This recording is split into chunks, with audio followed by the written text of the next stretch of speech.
Good morning. Good morning madam. कालच्या लेक्चरमध्ये आपण how to write the electronic configuration of elements in the specific manner in orbital notation आपण म्हणतो याला SPDF, म्हणजे how the electron enters sequentially from lower energy level to higher energy level.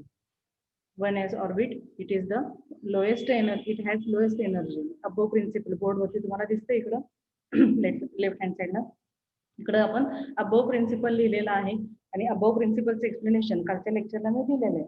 How it is how the electron enters sequentially from lower energy level to higher energy level, and using the above principle, with the help of above principle, we are trying to write the electronic configuration of first group elements. First ग्रुपचे जे elements आहेत ते आपण step by step त्याचे electronic configuration बघणार आहोत किंवा लिहिणार आहोत. कालच्या लेक्चरमध्ये आपण जे इलेक्ट्रॉनिक कॉन्फिगरेशन लिहिलेलं आहे किंवा स्टडी केलेलं आहे त्यापैकी पहिला element hydrogen. It has a symbol H. atomic number of hydrogen is 1 and the electronic configuration of hydrogen is 1s1. The capacity of s orbit is 2 electrons. Capacity of p orbit it is 6 electrons. d orbit ची 10 electron आणि s orbit ची capacity आहे 14 electron. s orbit ची capacity जरी 2 इलेक्ट्रॉनची असली तरी हायड्रोजनच्या बाबतीत फक्त आपल्याला एकच इलेक्ट्रॉन आहे, त्यामुळे the electronic configuration of hydrogen is 1s1. Now the next element it is lithium. Lithium it has symbol Li. Atomic number of lithium is 3.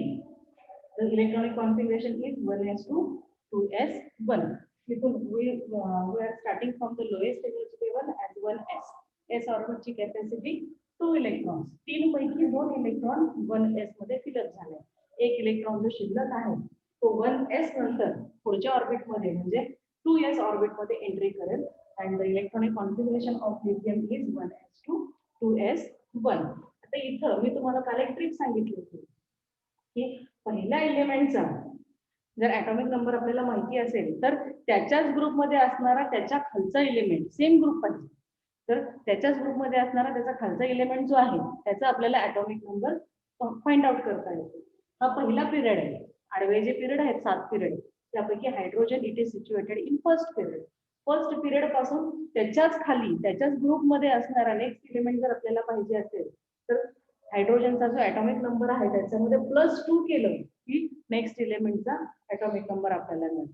म्हणजे 1 + 2 केल्यानंतर इथं आपल्याला मिळतोय 3. त्यानंतर लिथियम नंतर जो नेक्स्ट एलिमेंट आहे फर्स्ट ए ग्रुप मधला लिथियमच्या एक्झॅक्टली खाली तो आहे सोडियम. सोडियमचा सिम्बॉल आहे Na. सोडियमचा ॲटॉमिक नंबर जर आपल्याला फाइंड आउट करायचा असेल तर लिथियमच्या ॲटॉमिक नंबर मध्ये +8 करावं लागतं. इथं आपण मी काल तुम्हाला सांगितलं होतं की +2 +8 +8 +18 +18 and +32 या पद्धतीनं आपण ऍडिशन जर करत गेलो तर आपल्याला या ग्रुपमध्ये म्हणजे कोणता फर्स्ट ग्रुप जो आहे त्या फर्स्ट ग्रुपमध्ये असणाऱ्या प्रत्येक इलेमेंटचे इलेक्ट्रॉनिक कॉन्फिगरेशन आपल्याला मिळत जाते. हाऊ इट इज मी काल एक्सप्लेन केलेला आहे. 1 बाय 1 आपण पुन्हा एकदा पाहणार आहोत. लिथियमचा ॲटॉमिक नंबर आहे 3. याच्यामध्ये आपण +8 केलं या सिक्वेन्स प्रमाणे तर मिळतं 11. 11 is the atomic number of sodium and सोडियमचा ॲटॉमिक नंबर जो 11 आहे त्याचे electronic configuration we have to start from the lower energy level that is 1s. 1s s ची कॅपॅसिटी 2 इलेक्ट्रॉन. 1s नंतर 2s. 2s ची कॅपॅसिटी अगेन 2 इलेक्ट्रॉन्स. 2s नंतर 2p. p ची capacity 6 electrons. आपल्याकडे electrons किती आहेत 11. 11 इलेक्ट्रॉन पैकी हे जे वरती आपण नोटेशन रेज टू ची सिम्बॉल म्हणजे एस ऑर्बिटच्या वरती डोक्यावरती जे अंक लिहितो त्याला रेज टू म्हणलं जातं. these digits they show number of electrons. हे काय करतात तर त्या ऑर्बिट मध्ये असणारे इलेक्ट्रॉनची संख्या दाखवतात. म्हणजे इथं 1s मध्ये 2 इलेक्ट्रॉन आहेत, 2s मध्ये 2 इलेक्ट्रॉन आहेत आणि 2p मध्ये 6 इलेक्ट्रॉन. एकूण इलेक्ट्रॉन आहेत आपल्याकडे 11. 11 इलेक्ट्रॉन पैकी 2 आणि 2 4 आणि 6 10 इलेक्ट्रॉन आपण फिलअप केले. 11 पैकी 10 फिलअप केले म्हणजे एक शिल्लक राहतो. 2p नंतर नेक्स्ट इलेक्ट्रॉन कुठे एंटर करेल, तर या एरो वरती वरच्या बाजूला कोण आहे? मॅडम स्क्रीन स्टॉप होती. 3s आहे.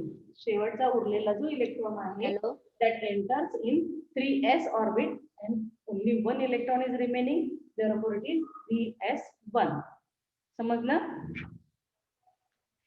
Now next electron,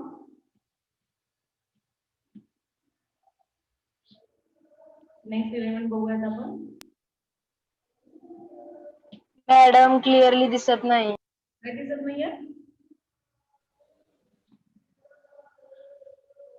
क्लिअरली दिसत नाही मॅडम ब्लॅक बोर्डवर. बोर्ड दिसत नाही. ठीक, ऍडजस्ट करताय कॅमेरा.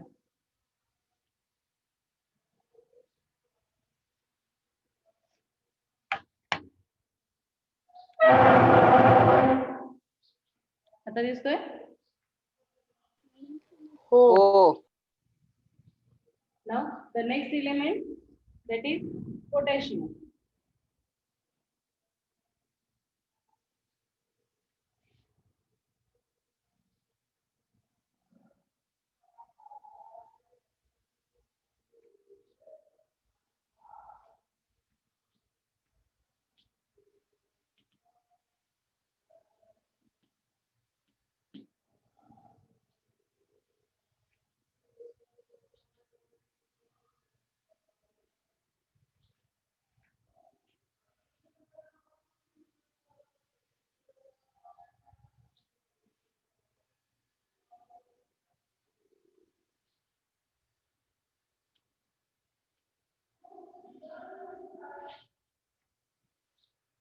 हा शेवटचा जो कॉलम आहे तो थोडासा जास्त लागतो, त्यासाठी स्पेस आपल्याला, त्यामुळे मी थोडासा तो वाढवला.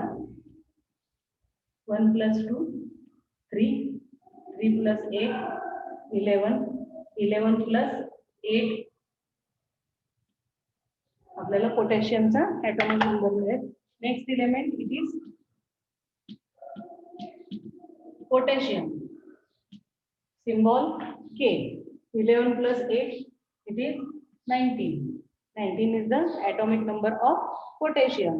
Now start from the lowest energy level, that is 1s.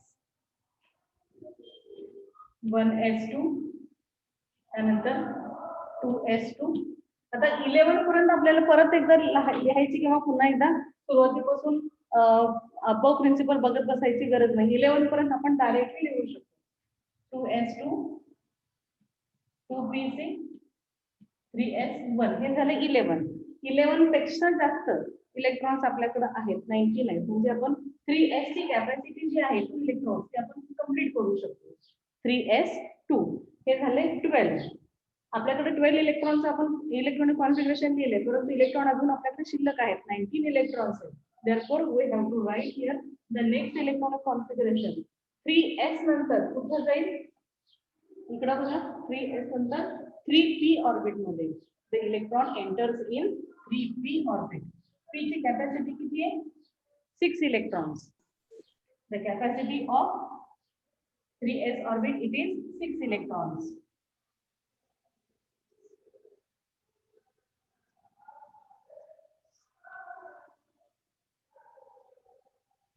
3p6. आता बघा इलेक्ट्रॉन्स किती झाले? इथपर्यंत 10, हे 12, 12 आणि 6 18 दिसतंय ना शेवटचं?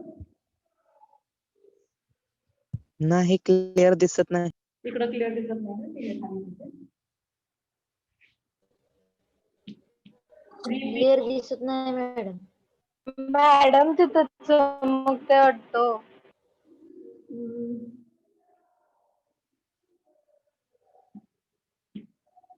3s1 3s2 डार्क लिहिले मी.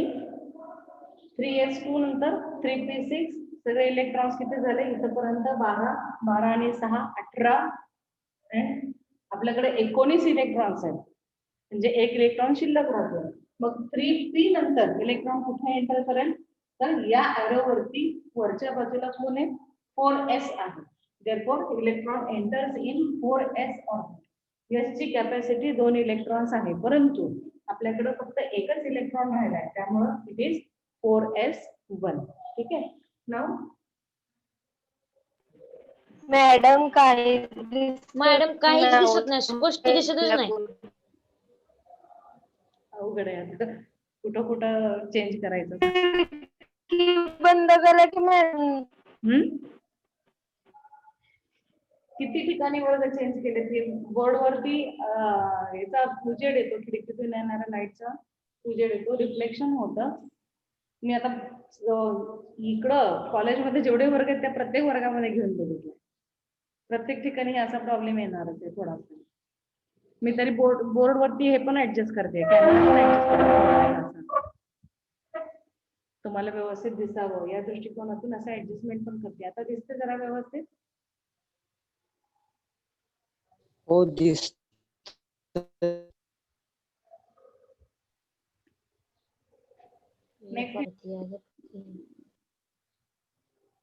रुबिडियम या इलेमेंटचा सिम्बॉल आहे RB.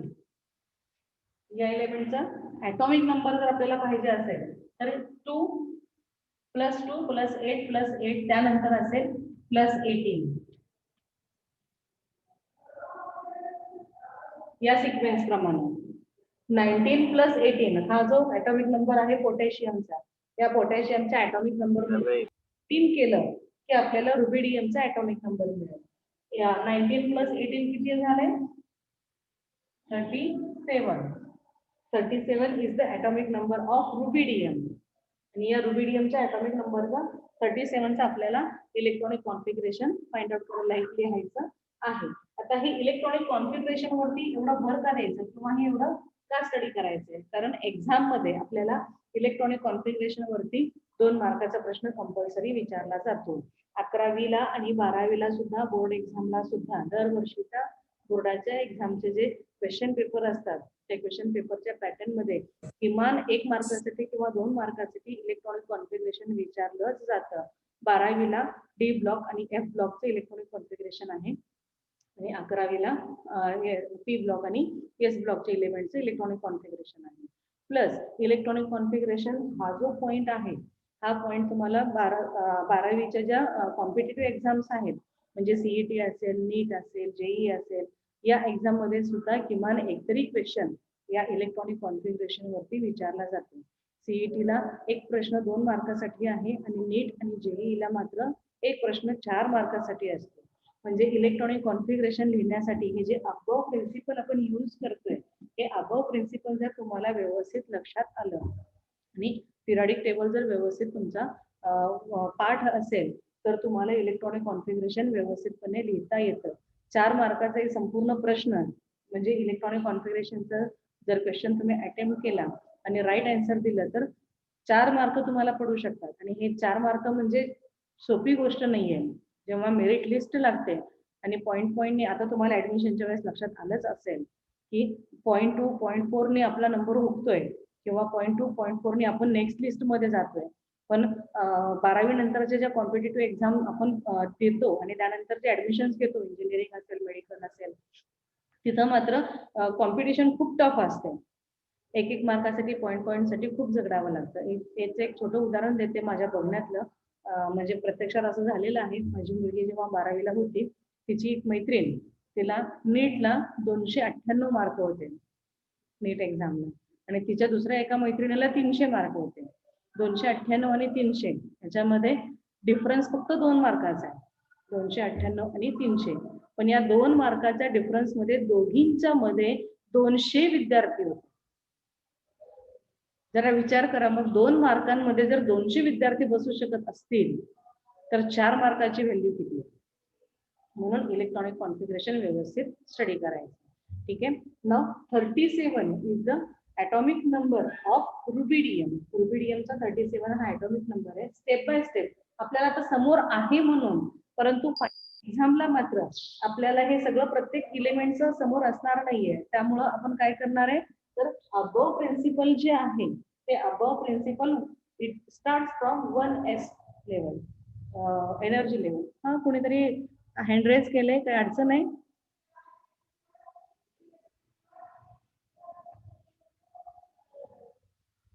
हँड रेज केलंय कुणी? अडचण आहे काही? ठीक आहे. तर कोणत्याही इलेमेंटचे इलेक्ट्रॉनिक कॉन्फिगरेशन जे आहे ते फ्रॉम स्टार्ट 1s पासूनच आपल्याला स्टार्ट करायचंय. आता इथं आपल्या समोर आहे म्हणून 19 पर्यंत आपल्याला पुन्हा एकदा इथून बघायची गरज नाही. आपण इथलंच असं खाली लिहू शकतो. ठीक आहे. तर will write here 1s2 2s2 2p6 3s2 3p6 4s1. 4s1 it is 19.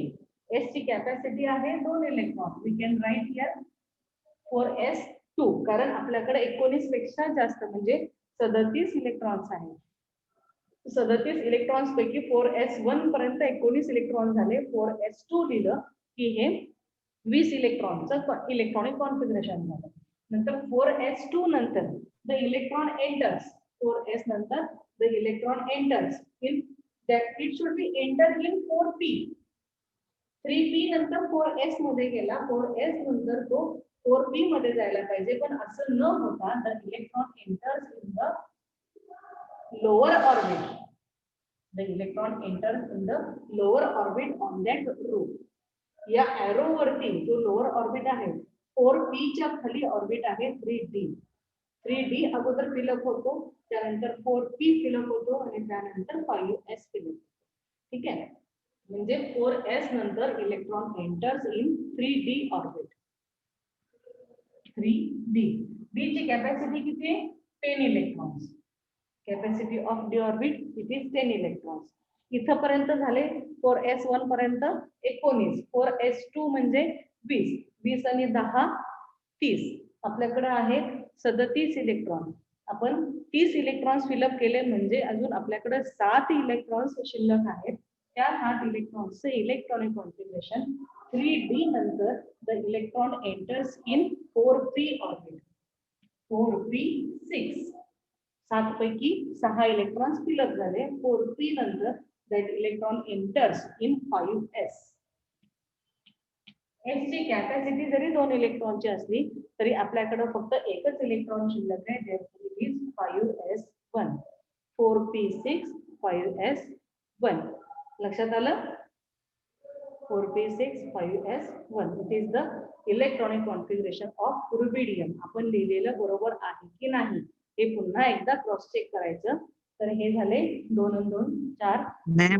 हा बोला. आपण वळीन लिहिलं असतं तर आपण 3D पहिल्यांदा येऊन परत 4s2 आला असतं ना. ओळीने लिहिलं असतं तर 3D पहिल्यांदा येऊन परत 4s2 आला असतं ना.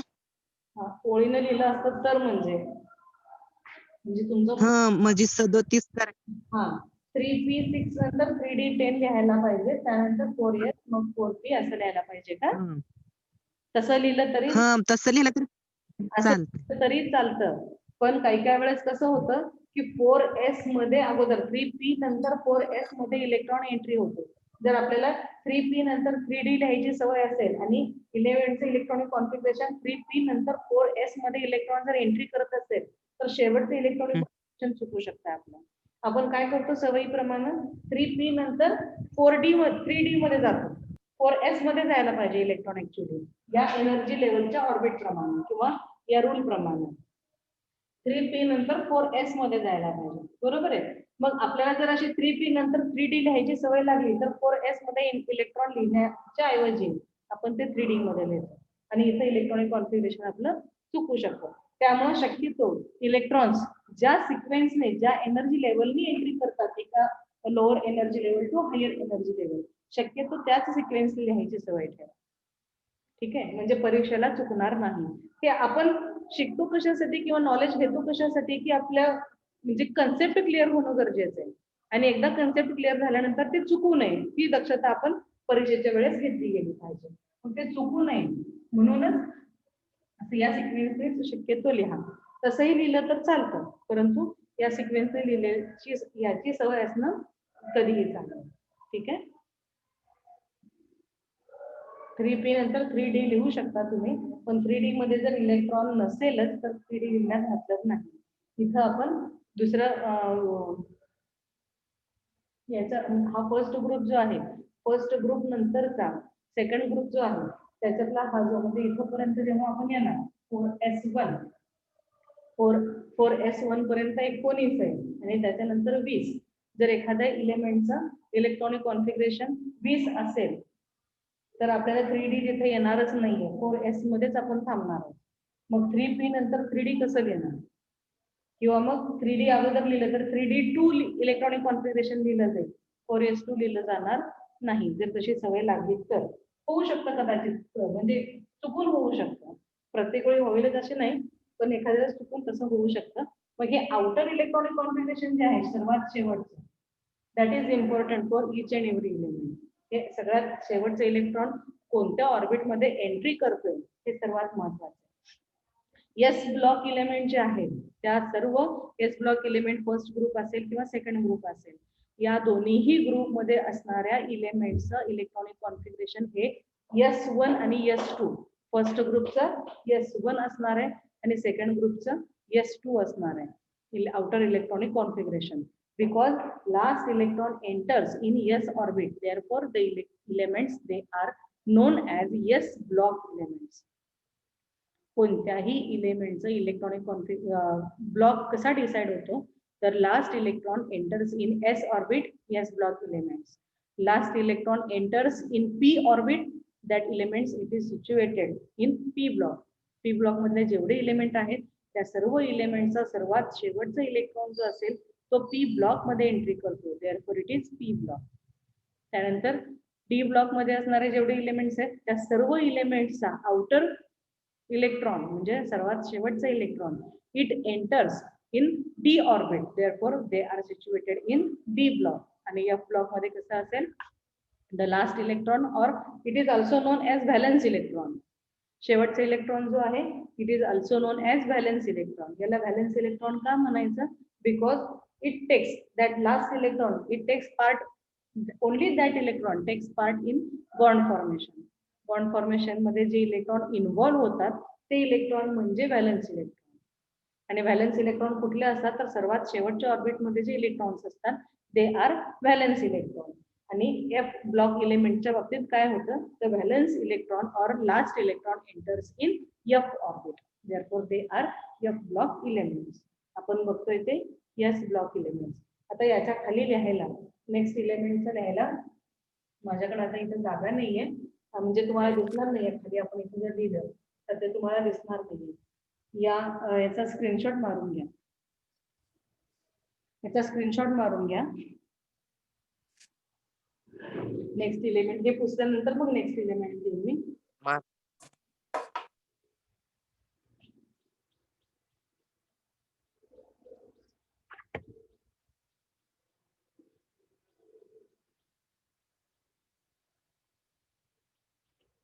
ठीक आहे. नाव हिअर इथं फक्त मी हे लिहिते हायड्रोजनचं electronic configuration, outer electronic configuration 1s1, लिथियमचं 2s1, जे शेवटचं इलेक्ट्रॉनिक कॉन्फिगरेशन आहे हे आपल्याला परत लागणार आहे. Outer electron the last electron त्याचं लिहिते मी फक्त इथले दिसते.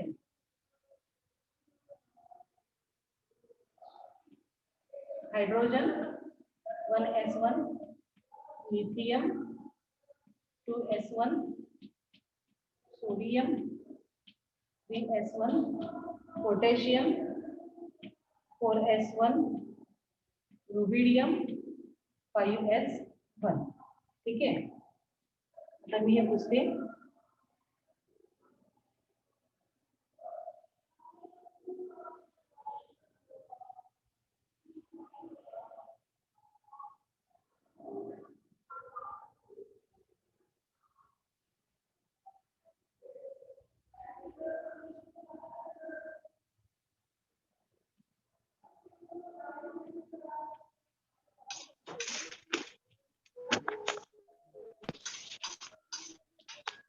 रुबिडियम नेक्स्ट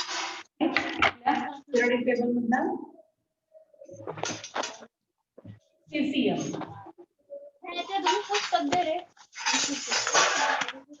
टीचर माइक चालू कोणाचा? ज्यांचा स्पीकर ऑन झाला असेल चुकून त्यांनी आपापले स्पीकर बंद करा, माईक म्यूट करा, व्हिडिओ बंद करा, ऑडिओ बंद करा.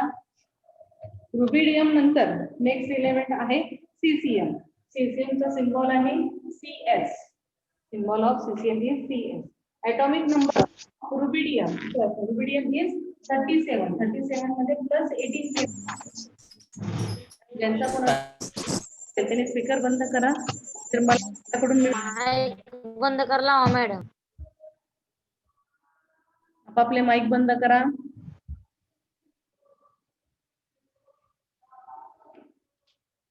इथं आपण 37 प्लस 18 मगाशी एकदा प्लस 18 घेतलेलं आहे. आता पुन्हा एकदा प्लस 18 असणार आहे. 37 प्लस 18 किती असेल? atomic number of CCM it will be 55. 37 plus 18. ठीक आहे.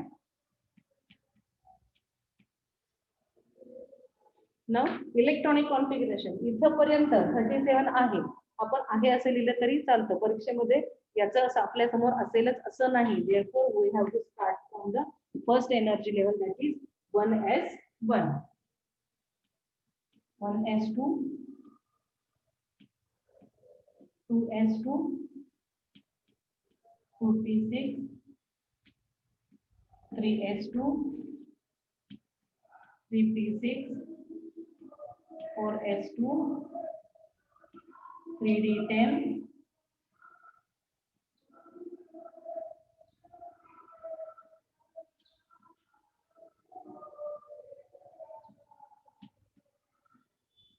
4p6, 5s1. 5s1 पर्यंत झालं 37. याची कॅपॅसिटी आहे 2. 5s2. 5s2 का लिहिलं आपण? कारण आपल्याकडे 37 पेक्षा जास्त एलिमेंट्स, जास्त इलेक्ट्रॉन्स आहेत. 55 इलेक्ट्रॉन्स आहेत. ठीक आहे.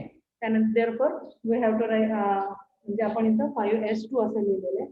इथपर्यंत झाले 38. हे 37 आणि एक इथं आपण वाढवलं तो म्हणजे 38. या 5s नंतर इलेक्ट्रॉन कुठे जाईल? 5s ऑर्बिट नंतर इकडे बघा 5s ऑर्बिट नंतर तो 5p मध्ये जाणार.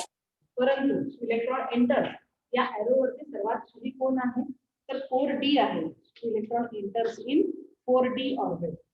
5s नंतर 4d. d ची कॅपॅसिटी आहे 10 इलेक्ट्रॉन्स. d नंतर तो कुठे जाईल? 5p मध्ये जाईल. आपण इलेक्ट्रॉन मोजूयात अगोदर. इथं 38 झालं. 38 and 10 किती झाले?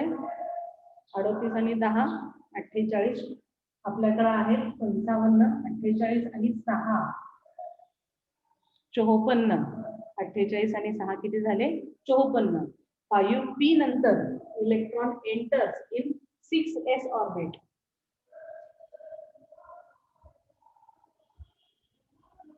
5p नंतर electron enters in 6s orbit. इथं बघा अगोदर 4d मध्ये जाईल. 4d 10 झालं. नंतर 5p मध्ये जाईल. 5p 6 झालं. आणि हे सगळं झाल्यानंतर आपल्याकडं म्हणजे इथपर्यंत इलेक्ट्रॉनिक कॉन्फिगरेशन होत आहे 54 किंवा इलेक्ट्रॉनची संख्या होती 54. आपल्याकडे आहेत 55. 5p नंतर electron enters in 6s orbit. It is 6s1. एकच इलेक्ट्रॉन राहिलाय आपला, त्यामुळे इट इज 6s1. दिसतंय ना लिहिलेलं पलीकडं? होय. 6s1. It is the दिसतंय. here it is last electron enters in 6s1. म्हणजे इथं आपल्याला रुबिडियम जे आहे कन्सेप्ट लिहिलेलं आहे सीसीएम. इथं खाली दिसतं लिहिलेलं. दुसरीकडे लिहिलं आपण. हे झाले electronic configuration of caesium. Now the next electronic configuration, last one, it is francium. Symbol Fr. आता याचा atomic number काय असेल तर +32.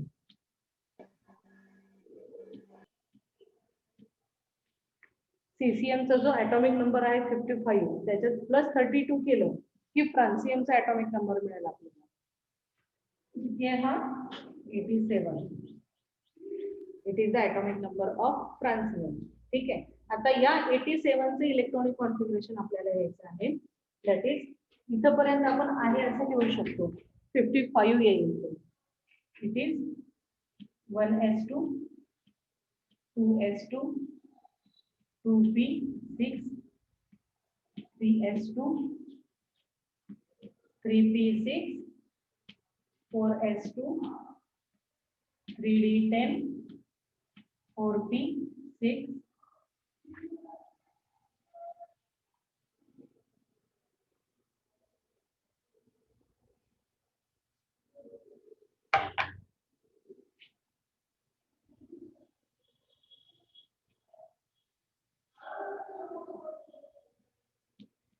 5s2 4d10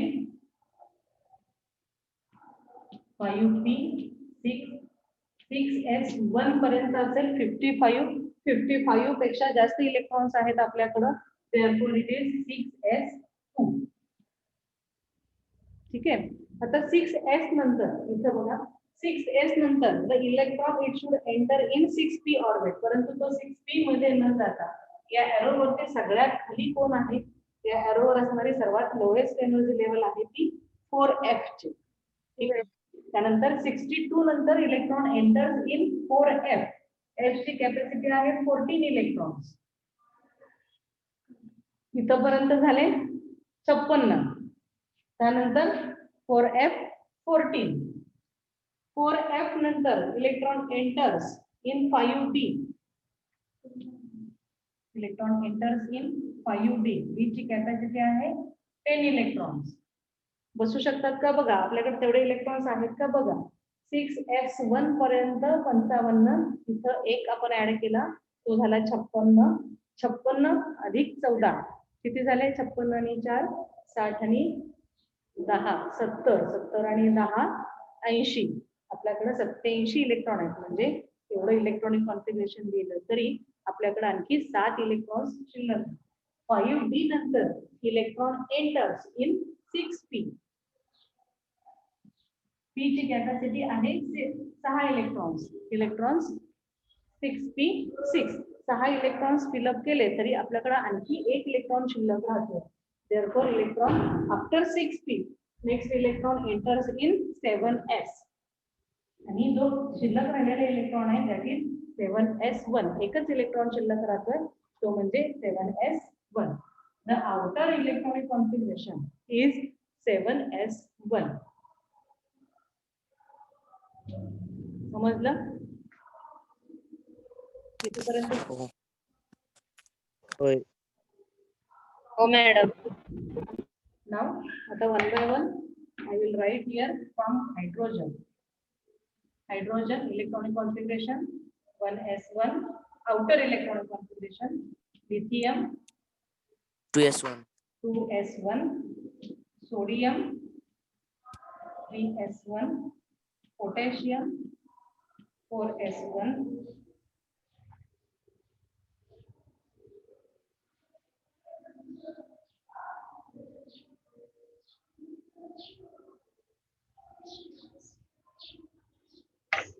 potassium नंतर rubidium 5s1. cesium 6s1 and francium 7s1. Outer electronic configuration फक्त सर्वात शेवटचे electron it enters in s orbit. प्रत्येक ठिकाणी बघा it enters in s orbit. बरोबर आहे? आउटर इलेक्ट्रॉनिक कॉन्फिगरेशन वरून आपल्याला तो इलेमेंट कोणत्या ग्रुप मध्ये आहे, कोणत्या पिरियड मध्ये आहे आणि कोणत्या ब्लॉक मध्ये आहे हे पण लक्षात येतं. जर आपण पोटॅशियमचा विचार केला, पोटॅशियम याचं आउटर इलेक्ट्रॉनिक कॉन्फिगरेशन काय? 1s1. म्हणजे शेवटचे इलेक्ट्रॉन जर s ऑर्बिट मध्ये एंट्री करत असेल then it is s block element.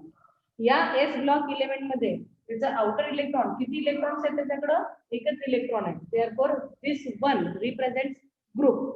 this s represents its block. this 1 represents its group. म्हणजे पोटॅशियम हा इलेमेंट फर्स्ट ग्रुप मध्ये आहे. तो s ब्लॉक मध्ये आहे आणि फर्स्ट ग्रुप मध्ये आहे. मग हा जो नंबर आहे 4 it indicates the period of potassium. म्हणजे पोटॅशियम हा इलेमेंट चौथ्या पिरियड मध्ये, एकूण जे 7 पिरियड आहेत पिरियडिक टेबलचे हॉरिझॉन्टल रोज जे आहेत त्यापैकी चौथ्या पिरियड मध्ये यस ब्लॉक मध्ये आणि पहिल्या ग्रुप मध्ये हा पोटॅशियम प्रेझेंट. लक्षात आलं? The outer electronic configuration it shows the actual position of that element in the periodic table. Hence, the outer electronic configuration is the most important for each and every element. कोणत्याही एलिमेंटचा outer electronic configuration हे खूप महत्वाचं आहे. समजलं? या outer electronic कॉन्फिगरेशनच्या बाबतीत जर first group जो आहे, फर्स्ट ग्रुपचा outer electronic configuration generally it is represented as. आता या सगळ्यामध्ये कॉमन काय आहे? प्रत्येक ठिकाणी यस यस यस आहे, म्हणजे कॉमन काय आहे? First group, outer electronic configuration. First ग्रुपचा आउटर इलेक्ट्रॉनिक कॉन्फिगरेशन काय आहे? यस प्रत्येकाचं कॉमन आहे. प्रत्येक ठिकाणी बघा यस कॉमन आहे. फक्त यस कॉमन आहे का? नाही, तर यस 1 कॉमन आहे. प्रत्येकाच्या शेवटच्या ऑर्बिट मध्ये एक इलेक्ट्रॉन आहे. Yes 1 is the common thing in each and all the elements. आता व्हेरिएबल काय आहे? 1 2 3 4 5 6 म्हणजे 6 7 हे नंबर व्हेरिएबल आहे. हे नंबर व्हेरिएबल आहेत किंवा हे नंबर बदलतात. का बदलतात? तर त्या एलिमेंटची पोझिशन दाखवतात. त्या पर्टिक्युलर पिरियड मध्ये, कोणत्या पिरियड मध्ये जो एलिमेंट प्रेझेंट आहे त्याची पोझिशन दाखवतात. त्यामुळं हे जे नंबर आहेत ते indicates the period of that element. ठीक आहे. तर इथं पिरियड जर दाखवत असतील आणि हे नंबर जर चेंज होत असतील, व्हेरिएबल होत असतील, then for the variable number we can write n. For the variable number we can write n. Maths मध्ये तुम्ही शिकलात, कोणताही जर एखाद्या एक्झाम्पल मध्ये जर नंबर व्हेरिएबल होत असेल, नंबर चेंज होत असेल, तर त्या व्हेरिएबल नंबर साठी आपण n हे कॉमन सिम्बॉल लिहितो. therefore here ns1 it is the general outer electronic configuration of first group elements किंवा alkali metals. And this sentence it is very most important from the examination point of view. This sentence or this concept it is most important from the examination point of view. हे 1 मार्कासाठी किंवा MCQ साठी परीक्षेमध्ये खूप वेळा विचारलं जातं. काय विचारलं जातं? Write the general outer electronic configuration of first group किंवा write the general electronic configuration of alkali metals. The general electronic configuration of alkali metals or first group it is NS1. Screenshot मारून घ्यायचा.